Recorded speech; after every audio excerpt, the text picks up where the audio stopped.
see a little announcement that it's being recorded here in a second. There we go. So you all know that you're being recorded. I'll let you all know that. Well, again, welcome to Kathryn Berger. Yes, from Minnesota Council of Churches. So welcome. Thank you. Thanks, Sheila, for the invitation. And I had to go back into my list of PowerPoint presentations to see the date of when I was here last. And it was February of 2020. It was my last in-person presentation before everything happened in March, you know, of that year and everything shut down. But since that time, we got really good, didn't we, at using Zoom and so forth. But I'm really happy to be back. And I feel like the opener, now Sheila said to me, my part would be kind of an overview, what's happened over the, you know, what's going on right now. Give us an update of what's happening in the world of resettlement. And then we're going to hear from members of your team as to the more of the nitty gritty, what, you know, what did this look like really now on the ground, you know? So I'm going to give an overview and then we'll go from there. So 15, 20. Yeah, you have. Okay, all right. So anyway, all right, here we go. You can go to the next slide. Okay.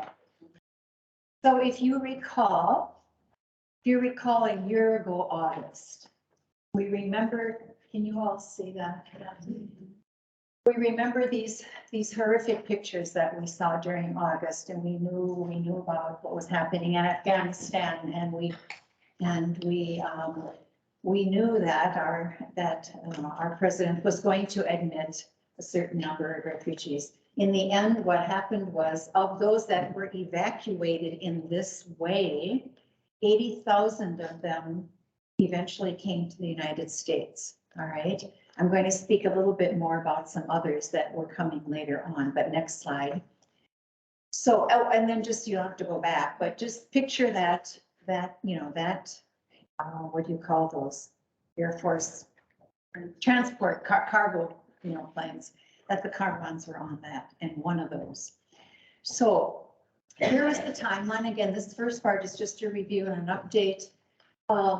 In August, they were evacuated. They first went briefly to our air bases in Western Europe, just briefly to start the process of coming to the States. We did not know when we were going to be receiving the families. We knew the resettlement agencies across the country knew that we would be receiving them. We didn't know when. We were a bit shocked that already before the end of September that our first families arrived. They had to, when they left them, the German or the European air bases, they were sent to 5 or 7 military bases here in this country. And we knew that for sure for 2 weeks, because they needed to have the COVID vaccinations, and they had to wait the 2 weeks to get the second shot and so forth. So we knew we had a couple of weeks. I don't think anybody was aware that we would be getting them so soon. So we got 2 families on September 30th. The plan was to have all of the military bases in this country emptied of Afghan families by the middle of February. And it actually did happen February 19th. We were told that they were all emptied at that time. And all assigned to various states and various resettlement agencies through our national office. The next slide. However, then there were still others then after our bases were emptied. And the government, our government knew that at least it was about 8,000 really. Others had fled, or many others had fled, but that we were going to be receiving between 8,000 and 10,000 more Afghan individuals, I should say, that had fled to other bases, particularly in the Middle East. So between February 15 and September 30th, at the end of the government's fiscal year, another 10,000 or so came in. So over the summertime, we were we, families, small families, individuals, not a lot. I mean, Minnesota Council of Churches continued to welcome Afghan families under this, they termed it, the program of resettlement of Afghans was termed Operation Allies Welcome. So that was officially finished September 30th. However, more Afghans will be coming in with refugee status to start with. I'm going to be talking about parole in a minute. So the next slide, please. So I don't know, Sheila, is it better if they wait with questions or given the, okay, what if I'm saying something you have a question about, just stop me. So Minnesota did its fair share. So for about 1,400 individuals found a new home in Minnesota. There are 5 resettlement agencies. Some of this is review for some of you who heard me a couple of years ago. But there are 5 resettlement agencies in the state of Minnesota, and Minnesota Council of Churches is just one of them. Arrive Ministries is in Richfield. Lutheran Social Services works throughout the metro and also in St. Cloud. Ourselves, and then International Institute also works in the metro. Down in southern Minnesota, Catholic Charities resettles throughout the southern part of the state. So we resettled the Lions, well, quite a few, there are 900 plus. The state of Minnesota then decided that we could do more. The state could do more. And the resettlement agencies were saying, oh my gosh, we can't. We are at our capacity. And as you probably maybe heard or saw, there was so much hiring going on, more employment counselors, more case managers. It was amazing. So anyway, so the state said, okay, well, we'll figure this out. We'll figure out a way that we can resettle some more. So they did, and that's great. So they also resettled, maybe just under 500. And again, what MCC did was there 300 individuals. And just as a comparison, during the previous administration, resettlement in the country was really slowed down. And so just to give you an idea, MCC, normally we settle between 300 and 400. Previous to the current administration, our numbers are down like to 200 and something. So when you think of 300 Afghans, I'm kind of tooting the horn of MCC right now, but 300 Afghans, 100 Ukrainians, and then our regular refugee caseload. It was great. I mean, I'm so glad that we could respond to the need. Okay, next slide. Now, when refugees come in, it's a whole different story as when the Afghans, Iraqis, and now Ukrainians are coming, and they came in with this status of humanitarian parole. Now, there are 6 immigration statuses in our country. This one gets pulled up whenever there's an emergency situation somewhere in the world and we want to respond. So it's as you see, it's something that is temporary, and and let's say the Ukrainians, the Afghans, they would not, well, the Afghans who work directly with our government have always been able to come, but everybody else, it's like, all right, they would not be able to come normally unless we kind of invoke this humanitarian status. So, but it's temporary. While they go through this process of adjusting their status, and they have 2 years to do that, they are allowed to work, they are allowed to attend school, they can access public benefits. Otherwise, how in the world could they exist here? Okay, but it's certainly not, it has not been easy. Okay, next slide, please. All right, so while that's going on and continuing to go on, the military bases here were emptied of our Afghan families end of February. The war broke out in Ukraine. I mean, Russia invaded Ukraine. And now we have this population coming in. The next slide, please. So for Ukrainians, again, you'll recall that initially some were just appearing at our southern border. Remember that? And some were being, some had visas to come join family members here. Some were just coming.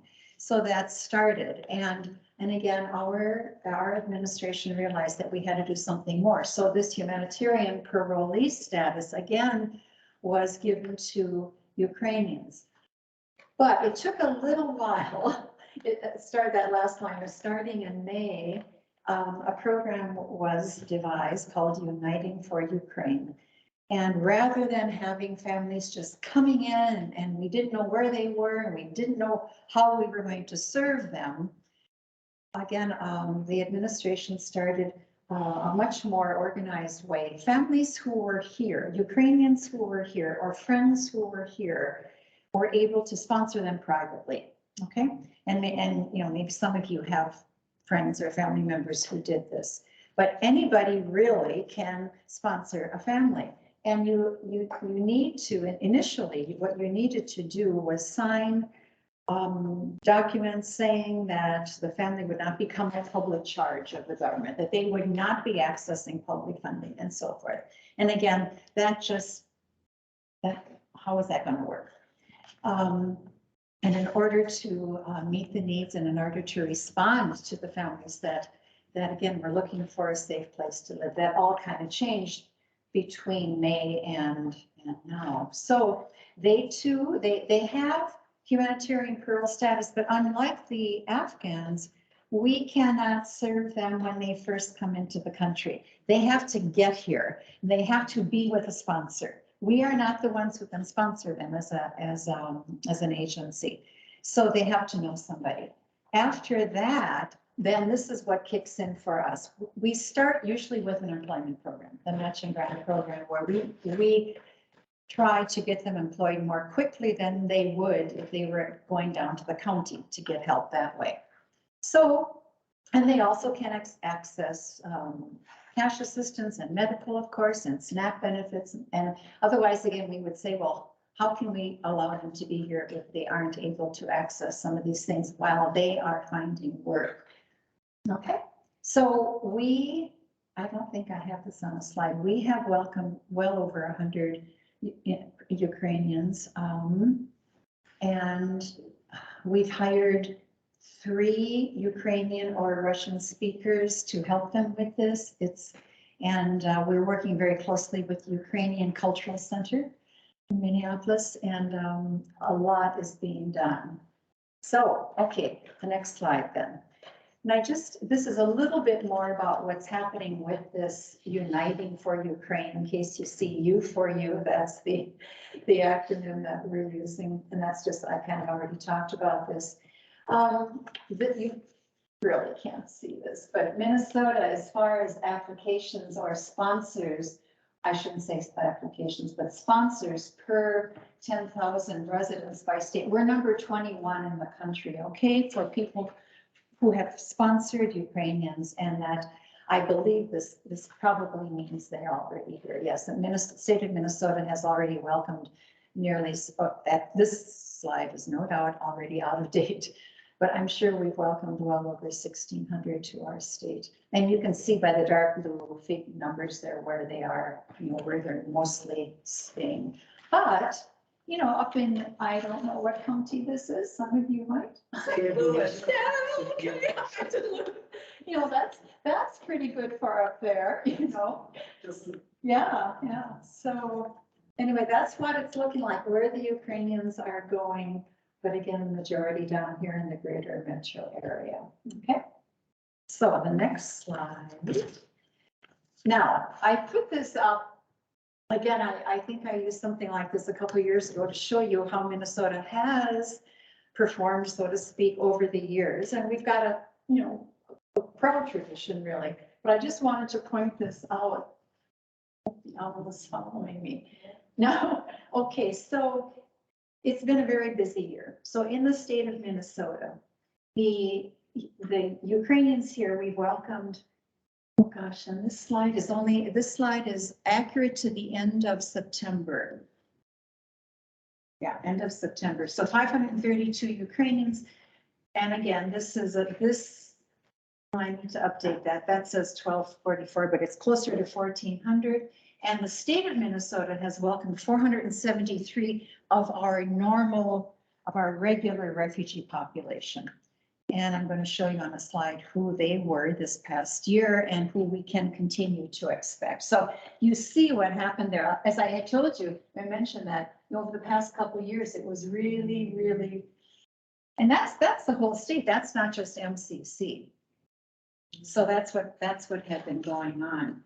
Okay, now we're going to, so the Afghan situation, the Ukrainian situation. So now just to kind of end up here before we hear from Arlene and Jen, a little bit about the refugee resettlement in general of what it's going to look like during this current fiscal year that just started. This number of 90 million displaced people around the world, it just keeps going up every year. It's never been this high. Next slide, please. And this is what we're talking about. When we talk about refugee resettlement, we're talking about these two categories here. These two form the total amount, the 27.1 million refugees worldwide that, you know, again, not all of them are going to be resettled. Let me just, I don't think I have this slide. Anyway, so, all right, next slide, then we'll just move on to that. But we're talking about refugees who already have a status from the United Nations High Commissioner for Refugees, okay? They already have been vetted in the camps. This is the regular situation, unlike the Afghans and unlike the Ukrainians, but they have been vetted overseas and they have proven their case that if they would return to their country, they would be subject to, you know, persecution for one of those 5 reasons. Okay, thank you. And so then that's just what I was saying here. When the refugees come, you know, they're immediately authorized to work. Going back to the Afghans and the Ukrainians, they have to get their employment authorization documents. They have to, the Afghans, at least for their social security cards, that process was started, you know, in Europe in the camps, and it continued in the military bases here. But when refugees arrive, they can work, and so therefore we can take them to Social Security immediately. And they are immediately on a path to citizenship. They don't have to prove anything else again. They have their status of being here. After 1 year, they have to get their permanent residency. But that residency will not be, that status will not be taken from them unless there is some kind of criminal activity. Okay, next slide, please. I was mentioning before about of that 27.1 million refugees, not all of them are going to be able to be resettled to a third country. Some of them, they want to go back home. That would be their primary wish. I mean, nobody wants to leave home, really. But that doesn't happen it's still not safe at home for them. Many of them will be resettled or will become citizens of the country in which they are in a camp or seeking asylum. But those countries as well often do not have the resources to welcome all these new people. Okay, so the third option, and it may or may not be the best one, are actually less than 1% will be resettled to a third country. So now, again, going forward here, this is what it looks a little bit like in 2023. As I mentioned, our regular population this past year were those ethnicities, okay, Somali, Congolese, Oromo, some Syrian, and that's where they were resettled mainly. That can flip-flop often. When I spoke to you the last time, the first time I should say, I think most of our refugees were being resettled or housed, I should say, in Ramsey County. It all depends where the affordable housing is. Okay, so that can flip-flop. Those are the 4 highest counties of residents up here in the metro area. Okay, now the presidential determination has been set for this current fiscal year at 125,000. The president sets this in consultation with Congress, okay, and then allots the budget and all that sort of thing. Now, we all think that that's a bit unrealistic. We are still recovering from the time when many resettlement agencies had downsized. Some of them just went out of existence. And so, and the processing in the camps, the personnel there just, they didn't have, I mean, they just weren't working. So all of that has to be brought up again. So people are saying what, 65, 70, 80,000 maybe for this fiscal year. Minnesota has been earmarked for about 1,500 for this year. But again, whether that's going to happen, we don't know. MCC, I think our numbers, just refugees, is about 400 or so. So that's a big increase over from other years. Okay, I think we can just skip ahead. I mean, I'll just stay here for a moment. As you know, this is my entree now. As you know, it takes a village to do this welcome. And I don't have to tell you what that's like. I mean, it was that your community, your team did a huge amount of work, and it was quite a task to welcome the Carlin family. And it's but it was done so beautifully and graciously and thoughtfully, and their lives will be changed forever because of you. And then the final slide, I do not need to convince a group like yours that welcoming refugees to Minnesota makes Minnesota stronger. You know, they bring so many gifts. It's not just their gift of, you know, labor force. That, you know, that goes without saying. Some people welcome refugees because we need them in the labor force. Others might welcome them, you know, because, well, we're a nation of immigrants. We welcome them because they bring their gifts, their talents. Some of us really love the diversity that other cultures bring to us. And so I mean, they're all good reasons. They're all good reasons to welcome the stranger. So with that, okay, with that, that was 20 minutes. Yeah.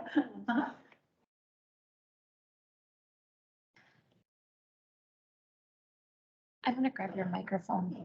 On your refugee slide, you said that 1% would be resettled and many would stay in the country where the camp is. Right.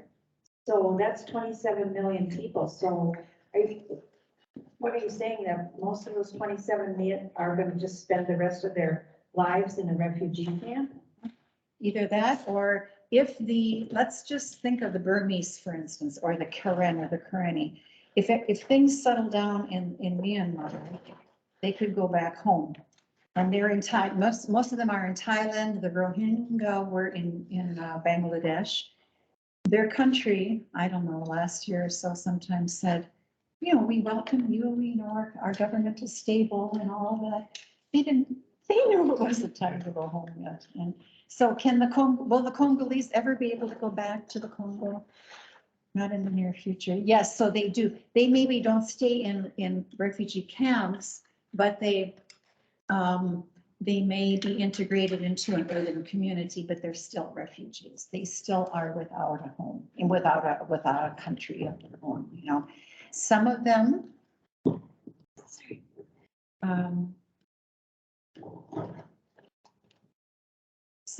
do, you know, take up residence and get their papers, and then they grow up in that country. I have a colleague, a case manager, a lovely experienced Somali woman. Their family immigrated to Kenya from Somalia decades ago. She grew up basically in Somalia. I don't know if she has dual citizenship or not, but she's here now. And so that's indeed what happens. Yeah. Very few get resettled in a third country. Yeah, it is. It's just incredible. And that number of forcibly displaced people, those are just the refugees. Those are just the ones with refugee status. So Sheila, I'm going to throw it back to you now. Okay. All right, well, wonderful. Thank you, Kathryn, for bringing us up to speed. I'd like to invite Jan or Arlene to come up, whoever would like to come, or both. Take turns, however you want to. You'll have to share this mic. We will share the mic. Many of you know many details about the Carwan family. I do want to say that if we talk about really personal things about them today, I hope you will recognize that we need to keep confidentiality, and we would not go off into other communities and talk about their medical conditions or anything like that, right? Right. So this girl is the one that works tirelessly every day of the week with the car ones. She does. But I couldn't do it without my organizer and writer and communicator. This one has the writing and communication skills that just make it all happen for everybody, so. Well, and together we try to keep that Lots of Helping Hands calendar going. Many of you have been volunteers on that calendar, and we really could use more people to help in occasional ways, little ways. So don't be afraid to reach out to us or Sheila or Mariah if you want to join in and be part of our team. We're so happy that Seelab got that driver's permit test on his 4th try. He has been so diligent and hardworking about this. Andrew Petan and others, Greg Ram, have worked with him studying for it. He's taken an evening class about it twice with an Afghan person teaching that class online. He just really, really knows he wants to drive in Minnesota. So there are many next steps to that, but that's a real big thrill this week. Also, I'd like to say that Mina and the 2 little children going to early childhood family education every Tuesday morning in North Minneapolis at the Modi Center. Sue Tracy takes them every week, and Mina has said, doesn't want doctor appointment on that morning because she would miss the class. Class is very important for little Razia. So we are so happy about that. We had a difficult time trying to have education English for Mina this summer. We tried that on Tuesday nights here at church. We had playtime with Valley families in the playground, Mina in the library with a couple of skilled teachers, but Mina just was not happy being that far away from her children. And the more we see or watch videos or learn about their evacuation, and that if you've seen the pictures of babies being carried over the barbed wire fences and so on, we're trying very hard to understand Mina's need to always have her children nearby her. So Arlene works very hard with all their medical needs, and that is a huge part. And she also has been working very hard with the immigration status. So I think those are the 2 biggest things to kind of give some updates on. You up for that? Sure. Okay. In fact, it made, let's stay here. It made me think of a question when you were talking about refugee status. CLOB is working pretty hard to be granted asylum. And I'm very appreciative with what someone has done in terms of MCC found some money to actually pay for an immigration attorney.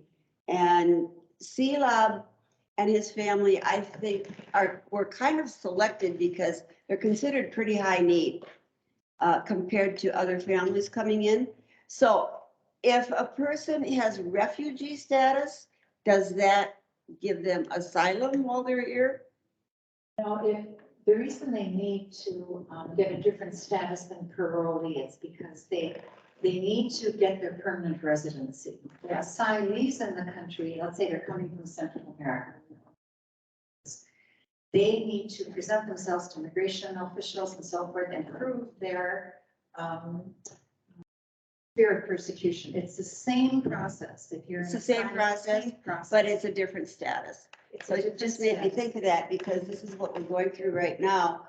I was very fortunate to be able to go with CLOB on his first appointment with the immigration attorney, and I furiously took notes, which sometimes don't make sense to me later, but you know. The Afghan people with their humanitarian parole are granted the status to be here for 2 years. And there has been an expeditious, they've expedited the procedure for these particular Afghan parolees who have assisted the US government. And So they are supposed to apply for asylum with 1 year of landing in the US. And then after asylum, they are to have an interview with Immigration Services within 45 days. And then the plan is that they are supposed to be getting the answer on granting asylum within 6 months.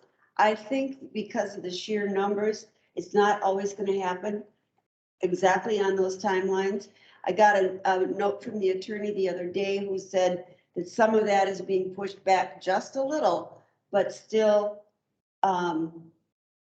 managing, because CELAB now received notice that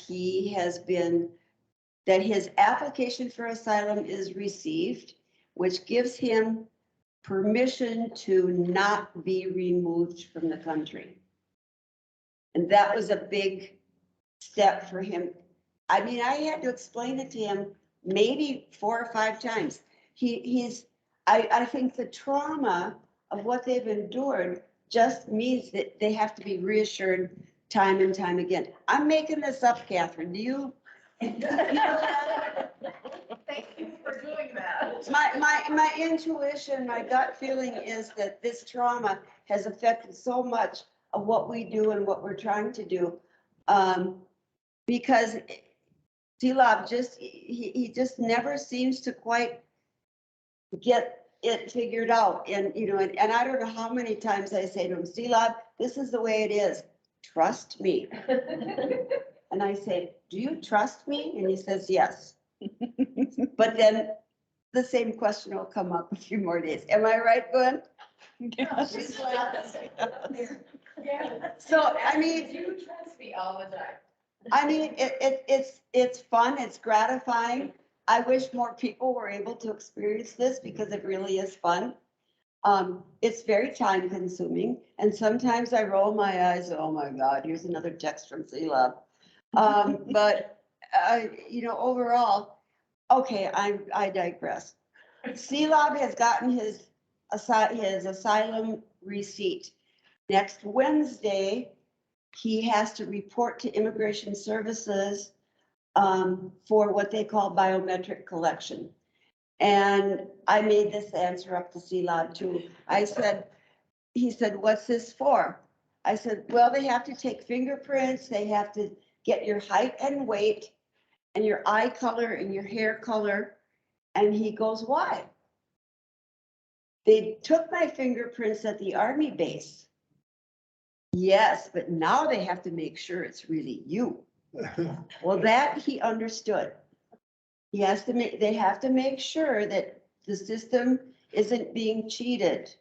He understands the word cheat real well because this has happened to him a couple times.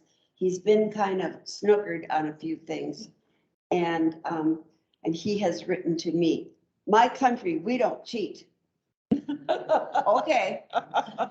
They may hunt you down and kill you, but they're not gonna cheat. So, that's where we're at on immigration. We expect his interview to be scheduled very soon. His lawyer said it will be soon. It's more than 45 days, but it'll be soon. So that's immigration. Medical, new baby coming in February. What more can you say? I think overall the kids are doing well. I think that when I asked CELAB about the ECFE class, he said, Razia, very happy.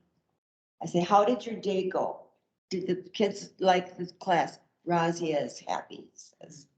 So that's really one of the best things that's happened. I have not been involved in it. But other than just talking about it. So what's next? Question. Are they working on English at the ECFE class with Razia and or Mina? I don't think yet. Do you? I think there must be English. I think there must be English all the time because the teacher is not a Pashto or Dari speaker. Oh, I thought- There's an interpreter there. But the teacher is doing clapping, singing, all kinds of, 3-year-old English, English for toddlers. For Mina, only what she gets that her kids get. Teaching English to Mina has been a really big challenge, and Janet has been very helpful with that. Janet and Jan Fedora have been faithful every week, just going in and having conversation once a week with Mina in the home. There have been many times where even though we've said they're coming, maybe Mina won't open the door. It's difficult, but that's what we've been trying so far. It's very challenging. People will say many times, well, why don't they go to an adult ESL class in the evening? It's like, look, he's working 40 hours a week at John Ziska's business, which is very flexible in his hours if he needs to go to a medical appointment, get his tooth pulled, whatever. He works here at Valley on Saturdays, very flexible with Richard if he needs the hours altered. But that's 6 days a week he's working. He's been taking the driver's ed class online in the evenings. Mina's taking care of 2 children and she's pregnant with a third. It would be great if they could go to evening classes, but Down the road. down the road. So good question about the English. It would be great if we had more women who would like to meet Mina and do what Fedora and Janet do, and what I've done at trying to go into the home. We've had Gwen, Susie Potter. We've had a number. I know I'm forgetting somebody, but that has really very much fallen to the wayside. I tried to have a whiteboard with language goals for the week. That has really fallen to the wayside. I'd love to pick that back up again as the weather gets cold and they can't go outside. So women coming into their home on a scheduled day, looking at the whiteboard, seeing what some of the things are you can talk about with Mina.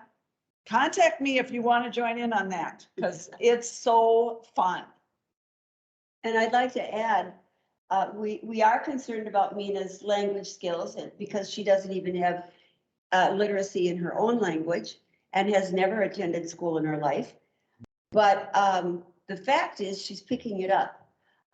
Case in point, I was recently over for the evening working on the computer with C-Lab. All these programs that he's on, I'm really learning. I was completely clueless.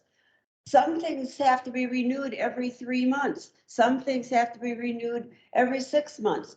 And then C-Lab calls me up or texts me, doesn't call, texts me and says, no EBT card work. EBT card no work. Well, he'd gotten a notice that his benefits were ending, but he didn't give it to me. And so then we had to go through the whole process of reapplying, supplying all the documentation. Now I've discovered again that he got the notice that it was expiring and he needed to renew, and he told me about it 10 days in advance. Thank you very much. But now he has to go to work and get his paycheck stubs. We have to Valley's paycheck stubs. It has to be renewed. But my point is, when I'm there working with C-Lab and a lot of times on my computer, who comes over? Mina. She's listening. And then C-Lab and I will talk about something and then she'll laugh or she'll look concerned. She gets it. She's getting it. So and I didn't used to talk to her that much, but after watching Gwen, I just start talking. You just talk. It doesn't matter.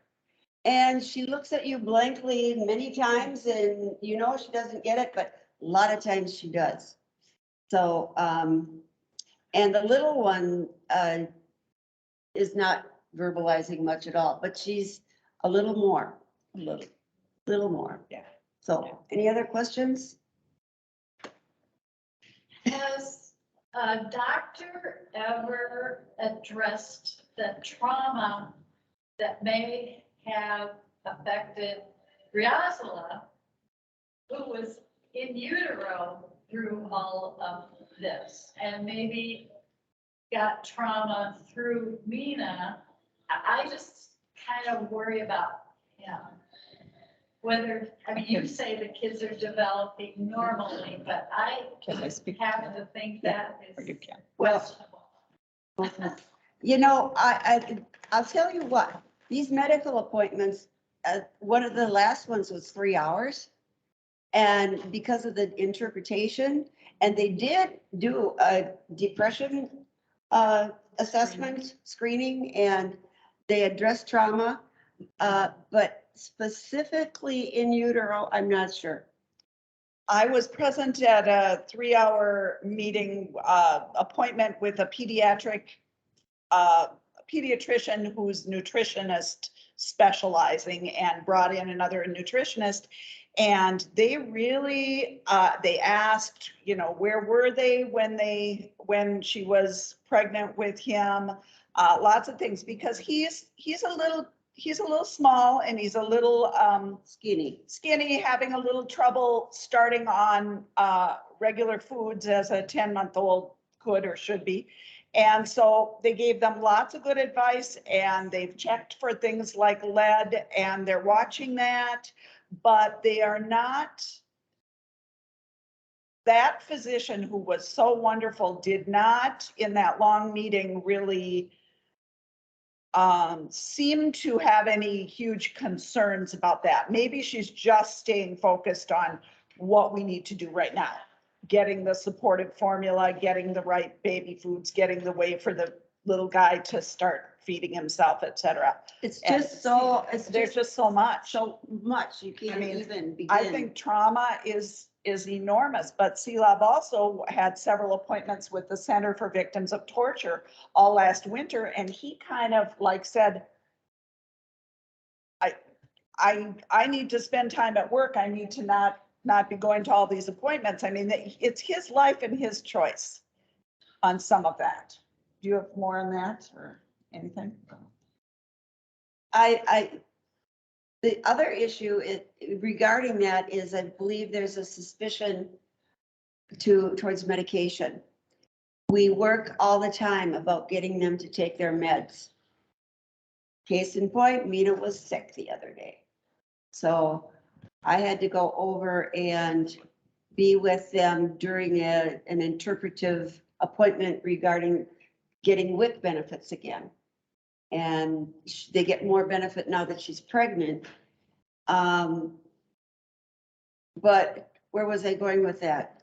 Mina was sick. Mina was sick. You gave the COVID And- test. And I did a COVID test, and I misread it the first time, which was dumb, because I haven't done a COVID test in so long. I thought it was positive, but it was negative. And but then I said, she had a fever. And I kind of did her blood pressure and checked the baby's heartbeat and stuff. And I said, you need to take some Tylenol so you don't feel so sick. And C-Lab goes, is that okay for baby? Is that okay for baby? Yes, it's okay for baby. C-Lab has a terrible toothache. I said, are you taking ibuprofen and Tylenol? No, I don't like medication. I don't like medicine, he says. I don't want medicine. I said to him, I don't like pain. So, it's such a process. I know some of you have heard these stories before. What else? Is she taking prenatal meds now? Is she taking? What? I think, Prenatal. I think she's taking the vitamins now. They went and got. Yes, So we think she is. I ask them every week at least. But see, that said, well, we didn't take them in that plan. And we were okay. Yeah. Yeah, but why not take what's offered? But we are going to OB appointment this week. On the same day, C-Lab goes to his biometric appointment at immigration. So it's like, okay, people. Do we have someone for the biometric appointment? Someone to take them? Not yet. We will. So see, this is where we just really need more helpers for certain kinds of things. Jan can't go on Wednesday, and somehow or other, these appointments end up, sometimes we can't control it. For instance, when she can She can't get an OB appointment every day of the week. And when the immigration service says, here's your appointment, you show up, period. What time on Wednesday? 9, both of them. I could do that. All right, Love thank you. you, but, okay, anything else? One thing, if you don't mind. Yeah, right. Just don't go anywhere. Oh, I can sit down. No, no, no, no, no. Now,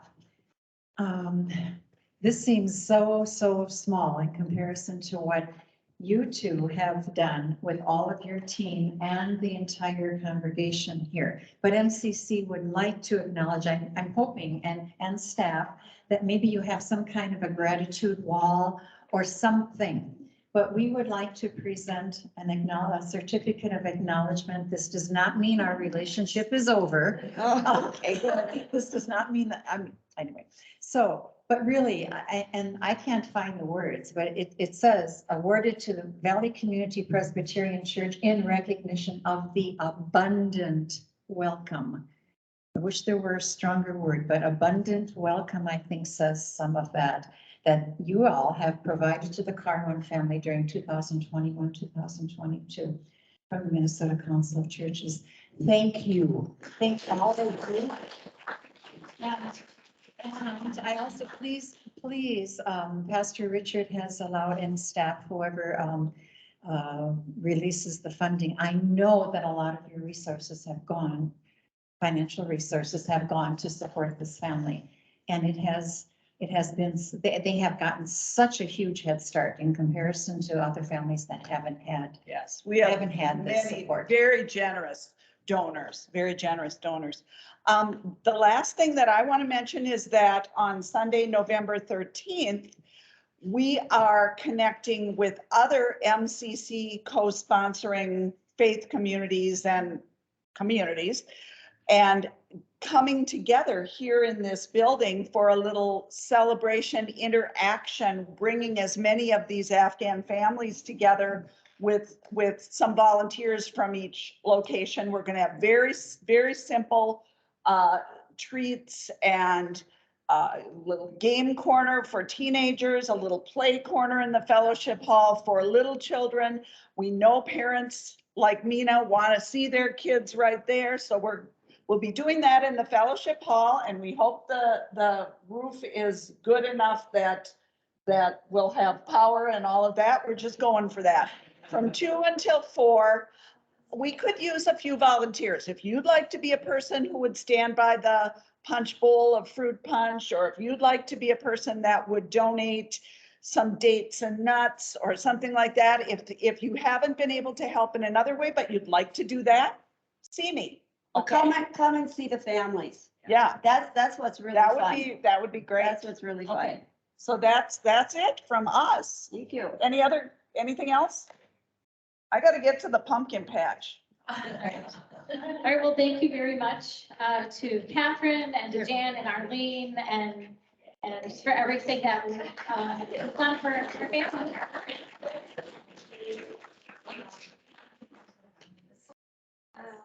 Thank you, everybody, for coming today. That's great story. Very interesting. I will, together with